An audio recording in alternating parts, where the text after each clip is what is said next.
All right, so thank you everybody for joining us for today's CD lecture. My name is Casper Lam. I'm the director of the BFA CD program, and it's my pleasure to welcome John Provencher today for our CD lecture series. Just as a reminder to everybody, our next CD lecture is on December 4th, and so this is the second to last one of this semester, and we'll have more to come this coming spring. So I want to introduce John. John is an independent graphic designer, programmer, communication design faculty working in Brooklyn, New York. He practices both alone and collaboratively under various containers. The first is founder of HotHot.Services, an independent studio that focuses on the generative potential of the web. And he also co-founded Fruitful.School, a web workshop series where participants publish seeds to the web with Laurel Schwartz. He also teaches at Parsons, the New School for Design. I also want to make a plug. John will be teaching Currents, a generative web next semester. And so I wanted to help promote this class for him too. So I haven't registered yet. You should definitely register for his class this coming spring. And with that, I'll turn it over to John. Welcome. Cool, thank you. That was very nice of you, and thank you for inviting me to talk. I hope this is not boring. You might hear like a lot of sounds outside. I have my window right open, and there's a lot of cars that like occasionally honk, so sorry about that. Yeah, so maybe I'll just share my screen like I always do nowadays.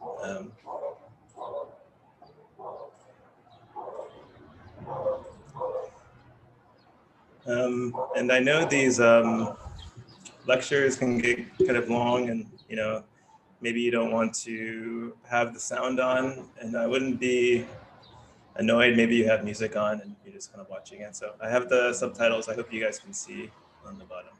Anyways, yeah. So I was actually supposed to give a talk, or this talk, in April. So I was sort of thinking about the prompt for that talk, which was about practice. And when I was thinking about practice, I was trying to think of like, well, when did my practice begin, or something like that? Or yeah, when do you start your practice and when does it end? Or yeah, what sort of defines it? And I guess for me, when I was thinking about my practice, I was thinking about all the websites I've ever had. Every time I've like updated my website and changed my bio and changed my portfolio or something like this. So I wanted to have this talk sort of be outlined by every website I've ever had, and that'll sort of bring us back in time, like 10 plus years. And I'm going to show quite a bit of work, quite a bit of process and influence, but I'm not going to dwell too long on each project, and more show how instructive going from project to project can be, rather than sort of showing only my best work. So I hope that can be useful to people. So this image here is from the Internet Archive in San Francisco. The Internet Archive was created by Brewster Call over 20 years ago, and they collect and archive everything on the web. So anything from websites to memes to videos.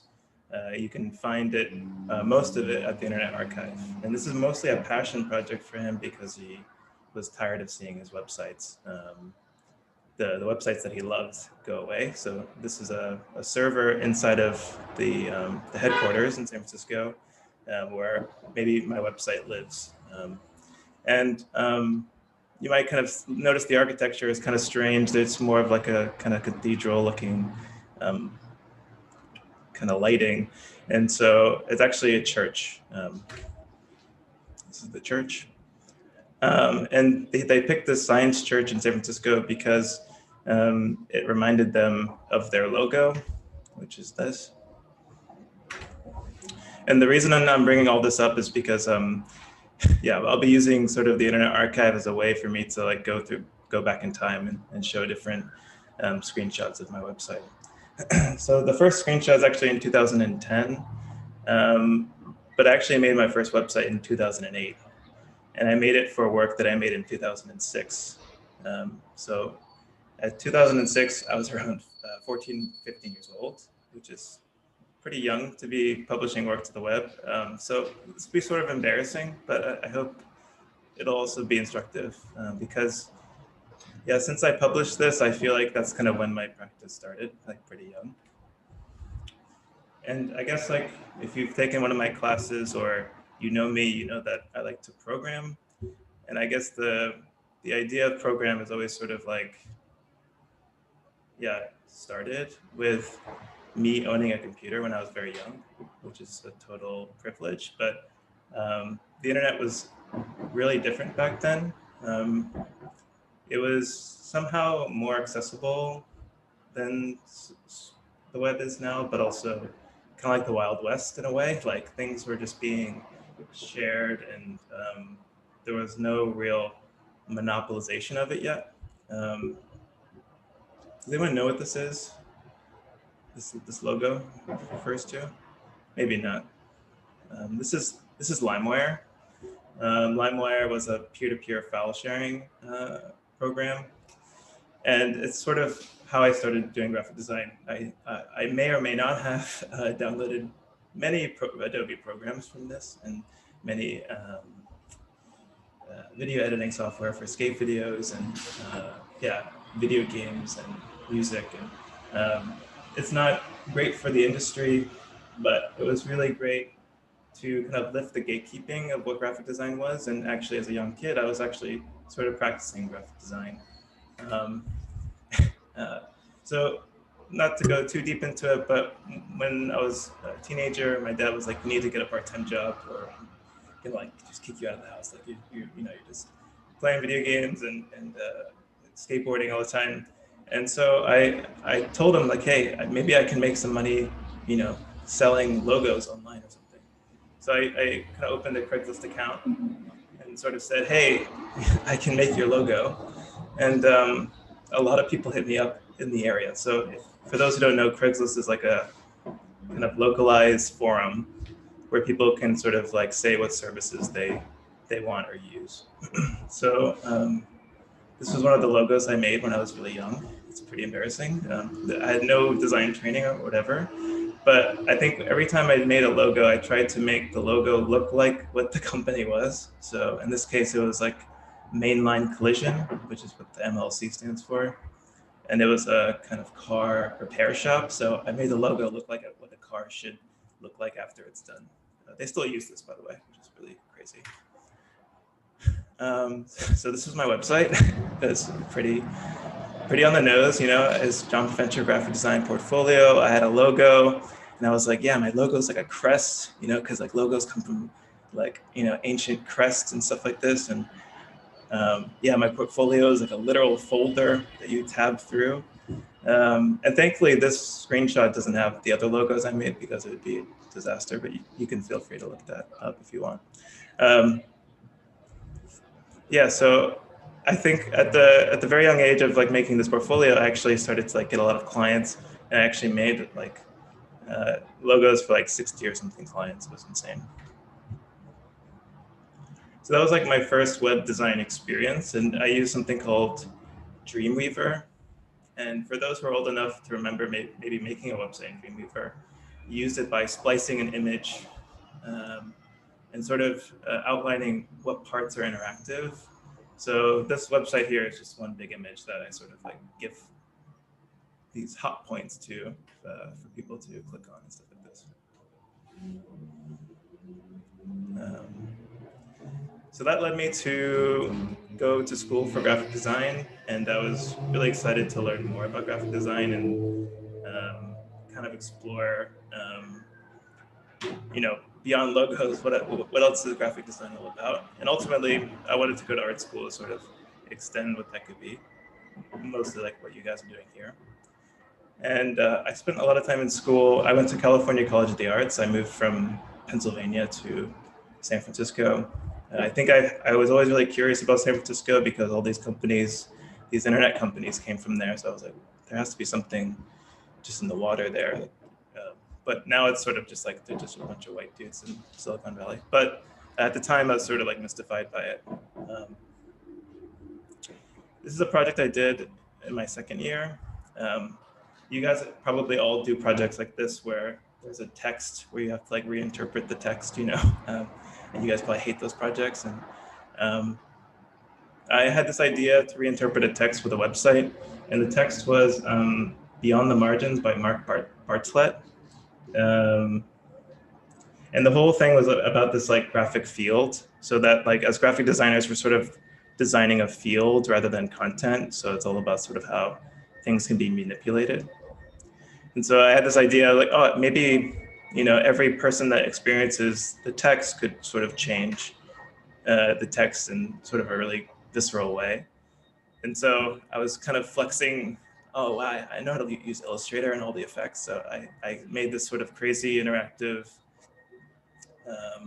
poster generator tool in school. So every user that, or every person in the class got to like print their own poster effectively.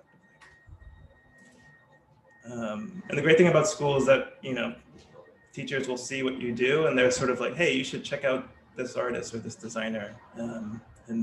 For my third year project, my professor said, you should do your project on John Cage.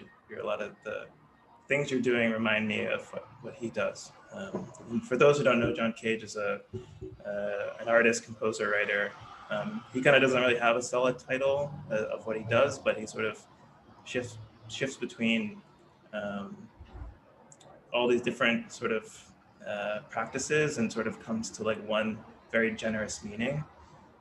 And I think he's much more interested in sort of like a Buddhist methodology of like everything can be music, and you know, sort of focused on meditation and generosity.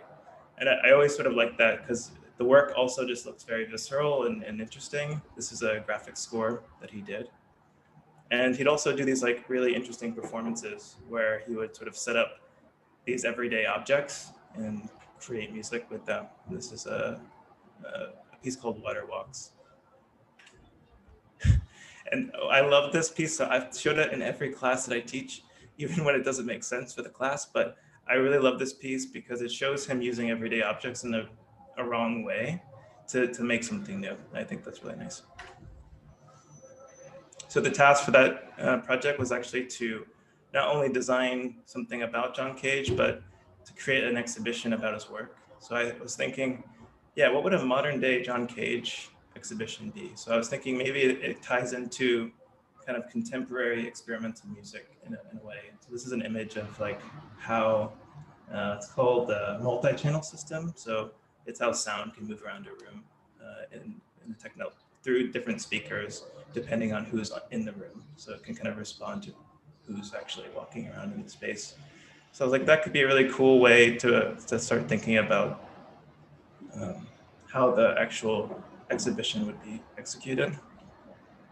I was also really inspired by all these sort of net artists and people using code in what I thought were like Cagean ways. Like this is Casey Ray's, where he took very everyday images, like I think they're just New York Times header images, and he sort of created this like stream, which I thought was really nice. So I was really interested in all that sort of work, and I was like, maybe I'll marry the ideas of John Cage with sort of these contemporary artists. And so I created like what was really fun about that project is I got to use every program I know and sort of use it in a wrong way. Got to like make all these sort of shapes and distort them and use 3D and use Illustrator and use InDesign, and it became sort of an exercise of building a kit of parts for what the exhibition felt like.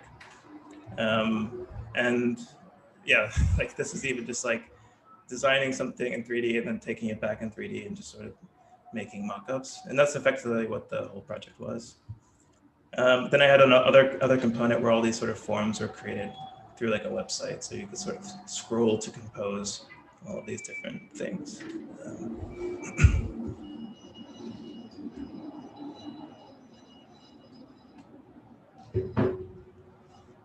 So this was after school, right when I was like a senior. I made the most boring website imaginable. You know, this is a website you've seen 1,000 times probably from every designer. It's just like straight to the point. I do everything kind of graphic designer website that shows your best work. I think this is an important website to have. This is sort of like you showing your best work at school in a way that's like really professional, so you can get a job or something like this. And I learned a lot of like HTML, CSS just through all the experiments I was doing at school. So I was like, yeah, I got to make sure, you know, my website looks the same across every device. So I'm using something called view width to actually scale everything so the website looks exactly the same on every platform. And when I graduated, I had a really clear goal of moving to New York. Even before I lived in New York, I was like, I'm based in New York City, because I kind of was really inspired by all the work that New York studios were doing. And I was like, yeah, well, I kind of want to work at these studios that are like pushing graphic design in an interesting way.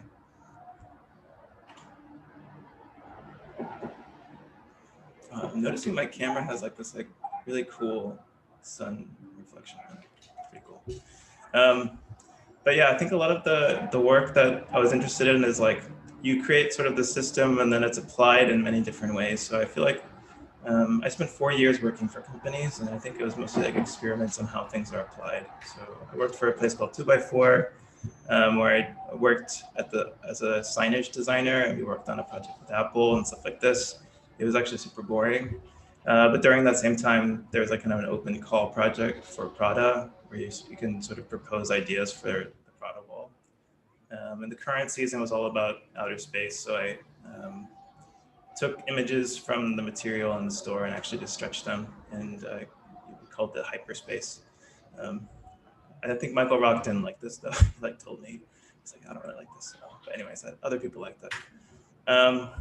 And I freelanced for 2x4, and then I moved to like a full-time job at Wolf Owens, because I was really interested in the work Wolf Owens was doing, kind of creating dynamic brands. So I was like, yeah, maybe that could be a cool job. And it was, I learned quite a bit about the business of graphic design, but I didn't really make a lot of graphic design. The only projects that I can really think of are ones that I can't show.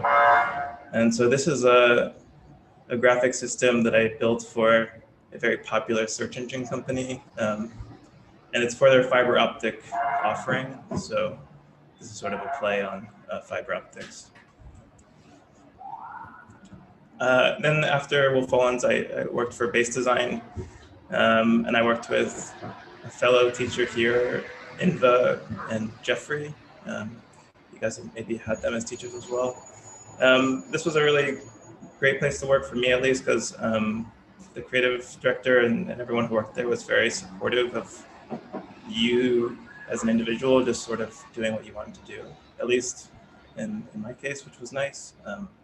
So a lot of the projects you kind of did by yourself with very small guidance, and you do everything from talk to clients, email clients, present all your work, produce everything. So that was a really huge learning experience for me. I worked there for like, I think almost 2 years. And one of the projects I did there was Times Talks, which was what was it? It was like New York Times journalists with celebrities, and effectively the journalists could sort of ask provocative questions. And the idea is that they can kind of go deeper than a normal interview. The real sort of design problem is that they had multiple talks a month. So they needed to create this very dynamic system that could change over time, but also kind of be easy enough to execute so that they're not reinventing the wheel every time they need to make a poster. And so there I got to kind of apply this sort of like tool-based mentality to both designing and then programming.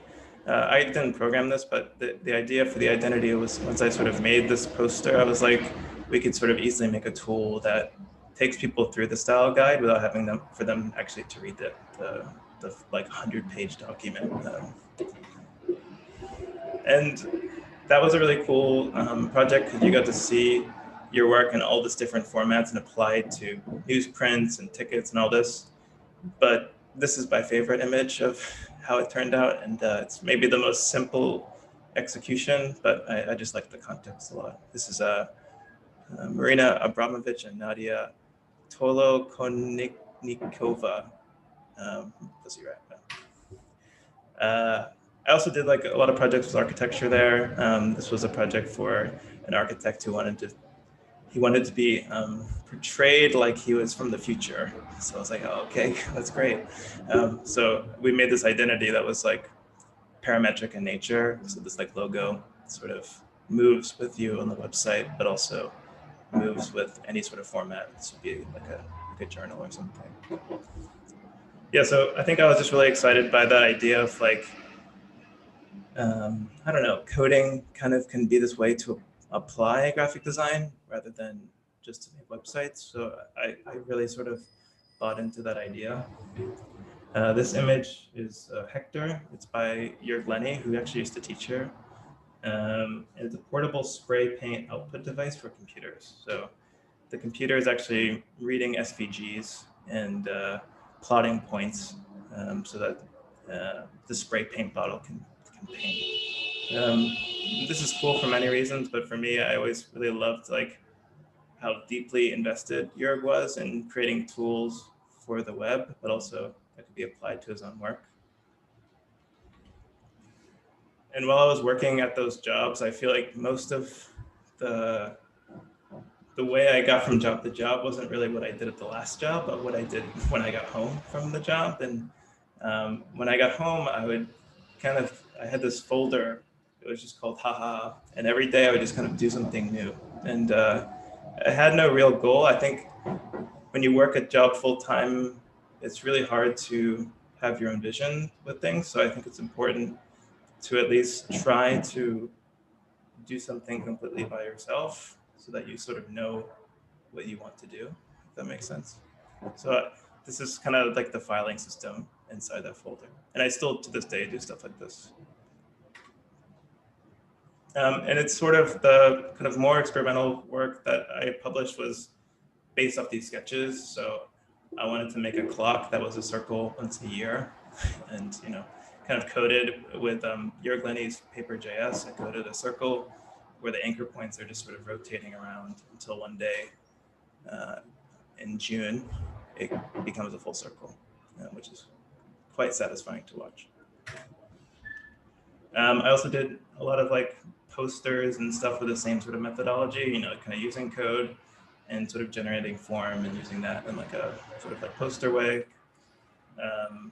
And I met a lot of people through music because I think music is always something that I come back to. I would do like these kind of event graphics that would be like real-time displaying of like the DJ. So the DJ, this was before like the facial tracking stuff on Facebook or Instagram, but yeah, like a DJ would be playing and like the graphics would actually follow the face of the DJ.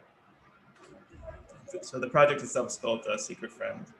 And this project was really great because, it wasn't really any money to do these things. I kind of just really liked the friends that were doing it. So I would sort of make these tools for them where they could sort of take the poster or the post and send it to all the musicians who are playing. And so that each musician could post their own different version of the poster that was like maybe a little more personalized.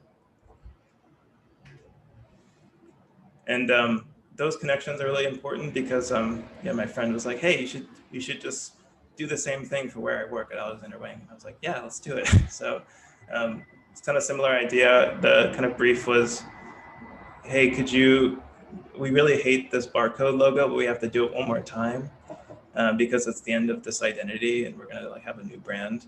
And the creative director was really adamant that he doesn't like the way the barcode looks. So he wanted to kind of destroy it. And I was like, yeah, we can definitely do that. So I was kind of thinking of like, when you put something on a scanner bed and like move it around, it kind of wiggles, sort of like the TikTok filter. I was like, maybe we could do that, but not only with the barcode, we could sort of take the photographs of the actual models and do the same thing. So what was sort of commissioned as like a Instagram animation turned into like a front page of their website, which was really cool. So this sort of crazy interactive thing was on their website for a very short amount of time. Cool. So I think I'd been working for like 4 years in different studios. I also like freelanced around a lot, and I felt like I had enough experience where I could say like, hey, maybe I'll just try it on my own. You know, I'm getting enough clients to, you know, people are starting to recognize the kind of work I'm doing, and you know, maybe I'll try to just do it on my own. And so I felt super embarrassed by all my old work. I was like, I need to delete everything off my site and just start fresh. And I need to kind of, you know, practice what you preach in a way, and sort of say like, maybe I'll make websites that sort of express the idea rather than sort of show the work of the idea. So this website was sort of like taking all these sort of ideas I was doing in my experiments and trying to formalize it into like an idea. So I guess I was trying to make it seem like you're having a conversation with me, even though I'm not there. So it was sort of like this like riff on text messaging where you're just like, oh yeah, I'm a designer and developer. Here's my Instagram. Yeah, and that's it. And so it was like really saying nothing, but you could kind of be on the site for hours getting all these different variations, which I thought was useful. And I think a lot of the ideas that I did back then sort of used this sort of idea of random a lot. And I do quotes around random because you can't really truly get random. And this is an image of the math.random table. I have notes, so that's why I paused a little bit. So the way random works, not to get too like, you know, space brain, but random can't really be found in the universe. Only sort of like in outer space do we get random. So what we sort of see online as random is sort of like a pseudo random.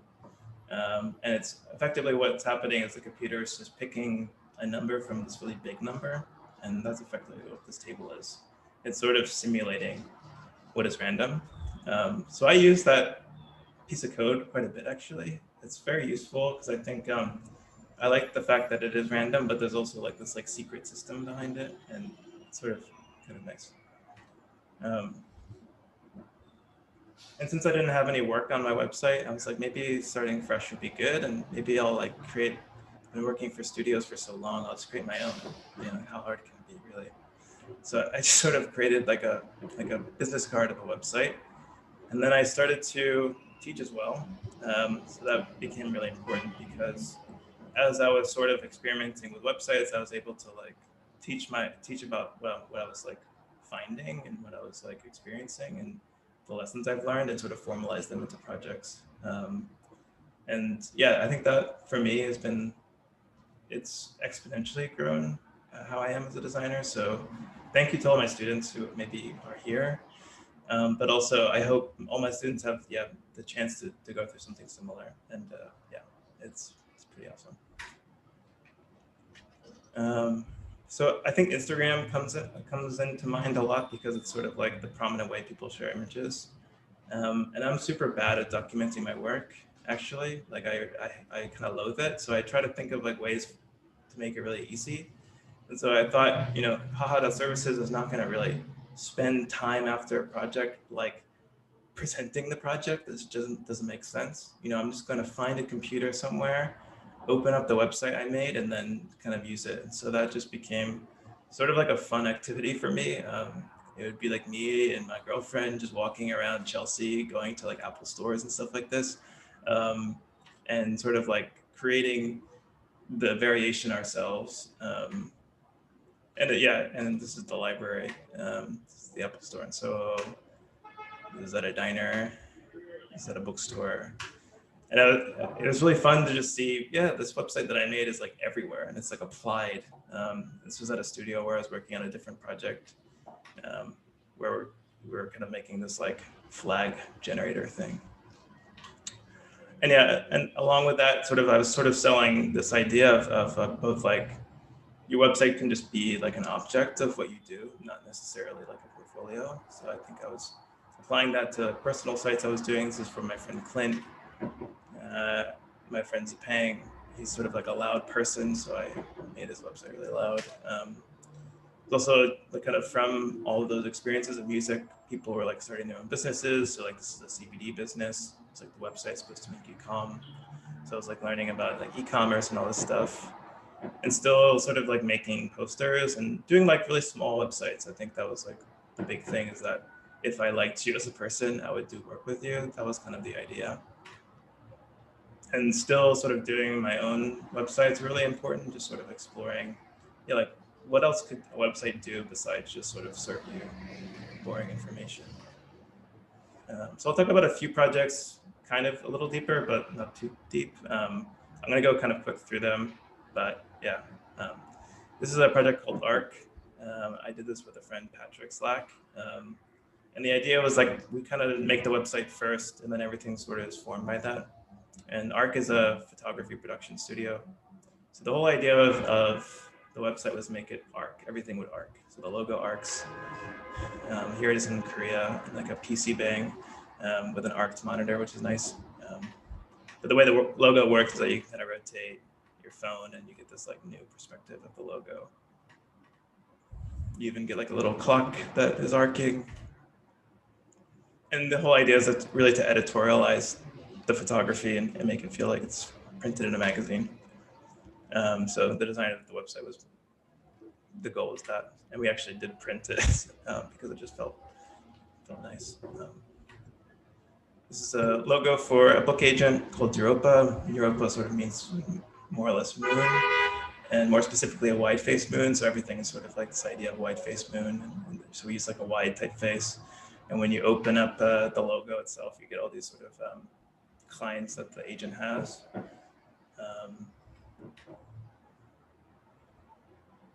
Super responsive. So the whole website kind of exists in the logo, which is kind of nice. And then each person has a very different style and aesthetic. So we sort of picked the color of the book to be the background, and this is done programmatically. So you can kind of see the clients are very, very different. You have like Kevin Hart, and then you have like Asa Akira and Action Bronson. But it's really cool how he could get them to publish books under the same umbrella. I thought that was really interesting. And that's sort of, I thought it'd be really nice to make this like screensaver. So the color of the book, if you stay on the website long enough, you get this sort of moon screensaver. And yeah, I think the websites kept getting more and more complicated. I worked on this project with Laurel Schultz. That was the first time we worked together, because I didn't really know how to make a backend, and she was very instructive of like teaching me about some of her experiences with the web, and that's sort of when we started to talk about websites more and more. I also had different partners. I worked with a friend, Ian Glover, who worked more professionally with deployment.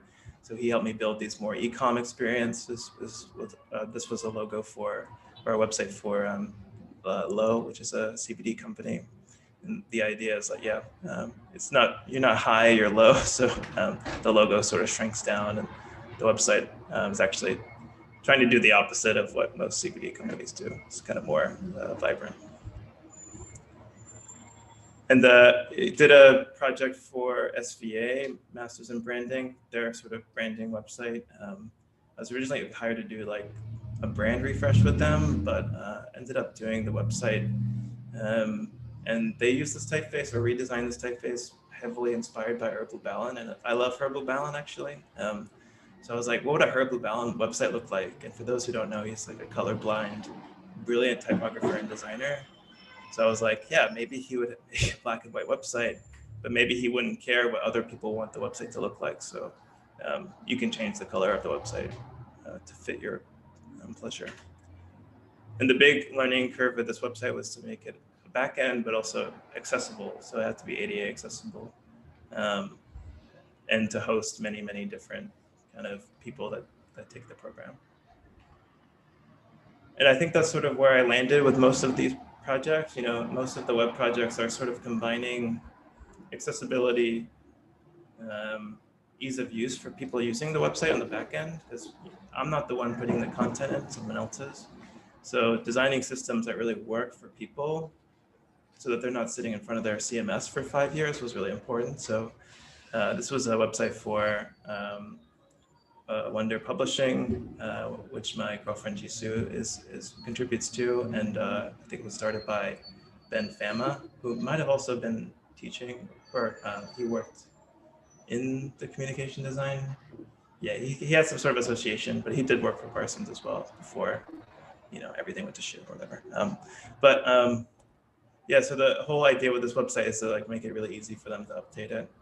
And so they host, so the idea is like the logo is super dynamic, but everything else is really accessible. And the idea is that they sort of upload PDFs instead of having to retype the poems. So the artist can kind of just like design their own way of how they want the poetry to look.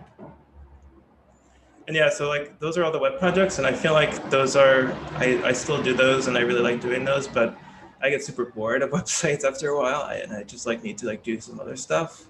So, you know, I like make like Instagram filters. That's kind of like a joke off of yeah, just stretching an image. And so this is like, it's called Beam, the filter I made, and this is a Van Gogh, but it kind of looks good anywhere. This is under a bridge, and this is just a literal trash. And it's super interesting because, like, you know, I see website analytics and I can see when a lot of people are online, and Beam kind of took off, and I was like, whoa, like a lot of people are using this. And I don't really get any money for that. You know, it's really fucked up. You know, Instagram is sort of stealing my work. You can kind of argue that exposure equals sort of payment, but I stopped making the filters because I feel like it's a waste of my time.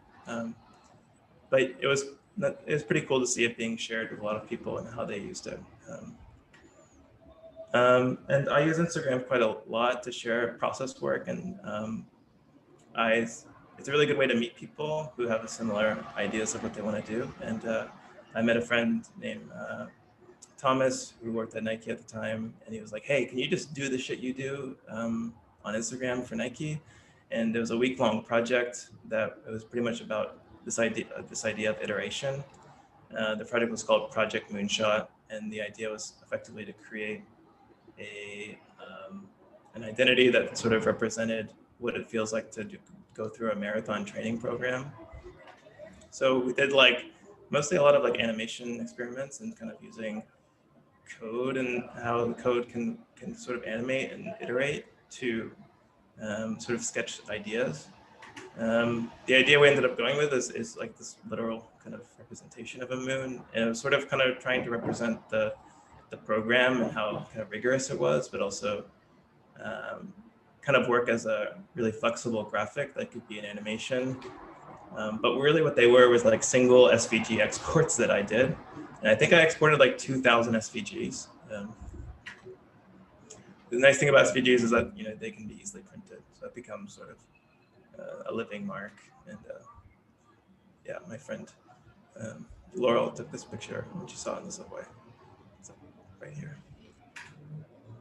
And so yeah, I mentioned Laurel a couple times. She's super important because I think during that time, I didn't really see many people practicing in a way that seemed super inspiring, but she was working with websites in a way that I thought was really just interesting. And she wasn't really worried about graphic design vernacular too much. And she was sort of just making what I saw as like artist websites, and a lot of her work has to do with that. And that's a lot of the things that I was teaching in my class as well. And I was like, maybe we should try to make a school, or at least a workshop where we kind of treat students almost like clients in a way, where we just try to like give them the tools to make their own websites instead of having to like sell our websites to them. And it's sort of combining what we do best in teaching and working. And this is an image from Clive Philpott, who was a librarian at the MoMA. He was sort of comparing art and books, and sort of creating this art book fair movement. And so a lot of what you see at the art book fair is because of Clive and his work at the MoMA. And I really like this diagram because it's super instructive of how yeah, people sort of learn about or how people can sort of mix these two mediums of art and books and sort of get different results. The ambulance is here. Sorry. Yeah, so I do an exercise every year where I just erase books and put websites, and it becomes very instructive actually. And so that sort of diagram actually became the inspiration for our name, actually. Yeah, I feel like this has been a project that we started, and it's actually become much more of a full-time project for us, as like sort of creating curriculum for people to easily access how to make websites, but also have a real perspective of what you're trying to publish online. So it becomes sort of like an exercise in publishing. So we've done classes before in person at Pioneer Works, and this semester, just like any other semester, we've had to adjust. And teaching online and learning online is super hard. It's not the same. It can never really be the same, but there are things you can do to make it better. And this is us doing just stretches before class, which is quite useful. What's also useful is just to have an ongoing dialogue with people, especially in times where people don't have the physical connection, to sort of have different ways for people to interrelate that doesn't require them to be on the Zoom call, but outside the Zoom call, people could chat and sort of answer each other's questions, kind of like a classroom. So this is just a screenshot of Discord, which we've been using. And this is just the last part of this lecture. And I recently redesigned my website. And I've been thinking a lot about what is the kind of next step in all this, because, you know, everything's kind of gone to shit in a lot of ways, or everything's on pause, and we've sort of reevaluated what the internet means for us, and it's become more important than ever. This is an image or a GIF of an interactive forum hosted on a social media or a social network site called Reddit that allowed the users to draw on a blank white canvas by placing a square tile. So every 5 minutes, you got 1 pixel. So you have to sort of organize with other people to create a drawing. So you can see in the very beginning, you see just kind of like penis drawings and stuff like this. And then people are like, no, I don't want to draw a penis. It takes so much time. That's not what I want to say. So people sort of get organized and say different things. And I feel like this is such a beautiful way to capture that website, at least. This kind of looks like Reddit to me.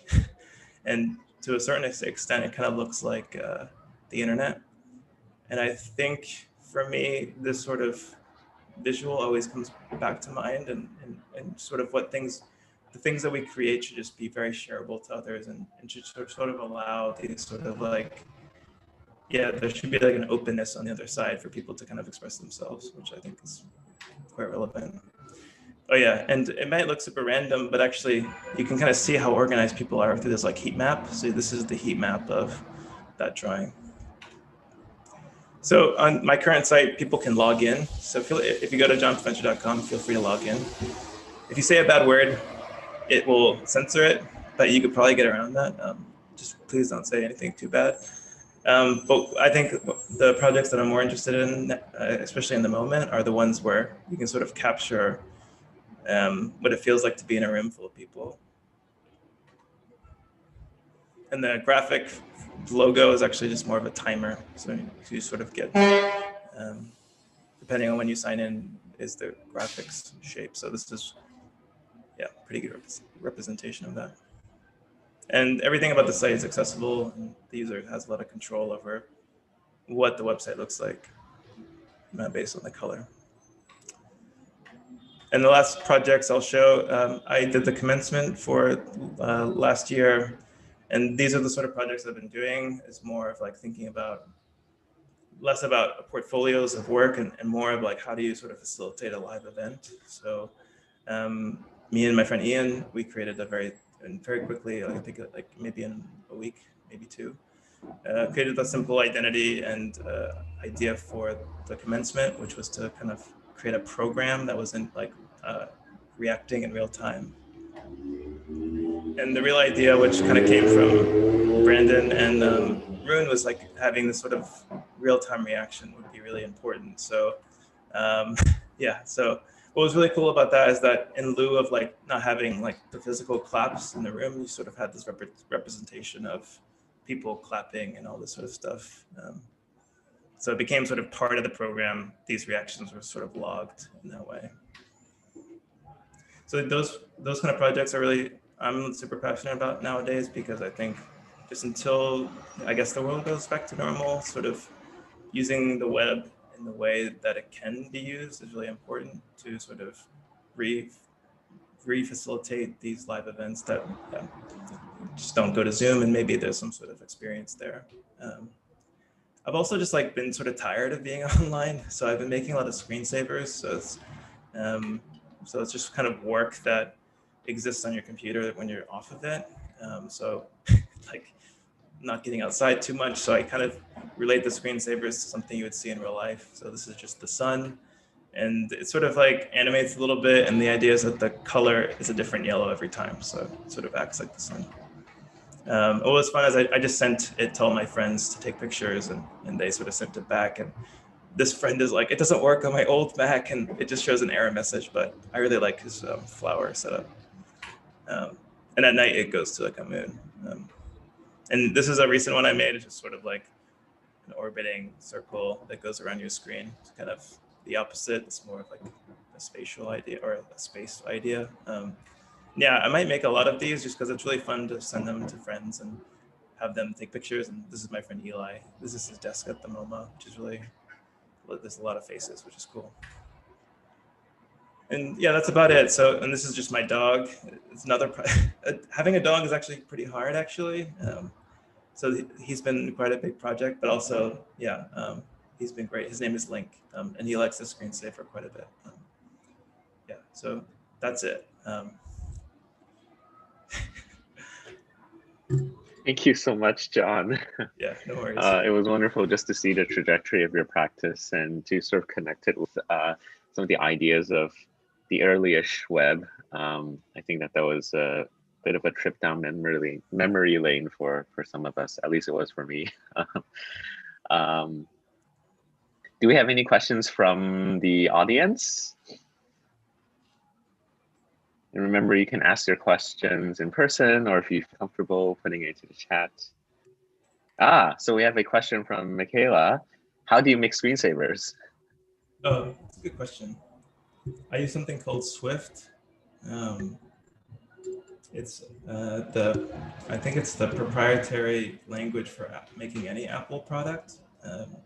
So yeah, to make a screensaver, you actually have to like get your application notarized by Apple. So you have to do this like kind of crazy process that I was like not good at. So I had a friend help me, but yeah, it was coded in Swift, which is like not necessarily like JavaScript or any sort of web language, but it's pretty legible. Yeah. Cool. Do you have any other questions? I guess I'll ask one while we're waiting. Do you find coding difficult? Or what do you think is the most challenging part, or not? Yeah, I actually really think of myself as like a really beginner in programming.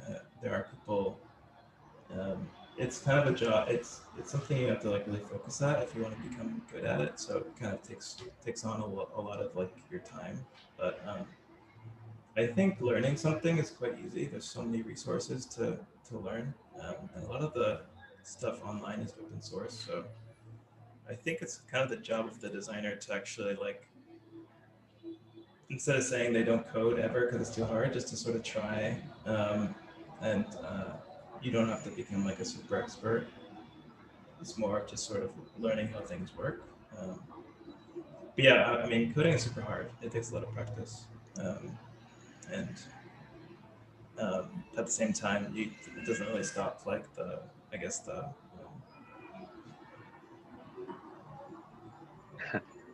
appeal to like getting through that process. Yeah. Absolutely. We have a question from Rebecca. What do you wish you would have known when you were first starting out as a designer or when you were in school? Yeah, I don't know. I feel like that's a good question. I think I did the presentation this way to sort of find the answer to that. And I guess for me, I guess like I guess I had this like vision when I moved to New York and, you know, get a great job and start my own studio. It's like, that's when my practice starts. But your practice kind of starts as soon as you like get interested in something. So yeah, I guess I wish I knew like I don't know, like everything you make has an influence on what you're gonna make next, you know. So it's hard to like you just have to like kind of live with, even if you don't like a project. It's sort of like yeah, that's sort of how it is, and yeah, it's hard to like separate those things. Yeah, I hope that's helpful. We have a not a question, but a. Oh, sorry, let me read this here. 10 out of 10 taking his class, it sounds like. Okay, I was getting tripped up over the 10 divided by. I was reading a 10 divided by 10. I said, why are we doing math equations here? Yeah. Okay. Okay. Yes. Yeah, so there's a plug to. Oh, I'll just read it. Not a question, but 10 out of 10 recommends King John's class and questioning what you're doing with your life as you watch John Cage and attempt to keep up with your coding. So references and push to experiment with your work was extremely informative and helpful during this time at Tarson's. And there are a lot of agrees. Whoa, thanks guys. Really and also a plug for your digital products class too. Thank you. Thanks, Michaela. So we have a question from Maria Pia. Do you think your work has evolved according to the internet's evolution, such as technological or stylistic changes? How do you think the development of technology, social media, etc., has influenced your work? Yeah, I think that's a really good question. I think at a certain point I started to look more towards technology because I think for the longest time I thought I was going to be making books as a designer, and that's a totally fine way to go. But in a lot of ways, I looked at technology as like being a real prominent way people were getting information. You know, it's something like Instagram or TikTok or stuff like this, and I felt like no designers were like looking at that as like a format. You know, they're kind of still just like taking photos of books they made and stuff. So I guess in a way, I looked at technology as like I need to address it to be like to feel like I'm actually working with the current day. But at the same time, to your question, I always do look back at like maybe the tech, I kind of use the technology that I used before to inform that work as well. But yeah, I'm not really sure. I kind of just am always thinking like, yeah, what are people using, and like why are they using it? If that makes sense. Absolutely.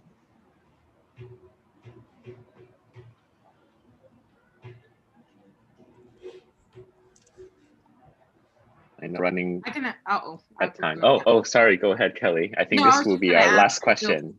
There's another question in more. The chat. There's a chat question, so you can go with that one. Oh, okay.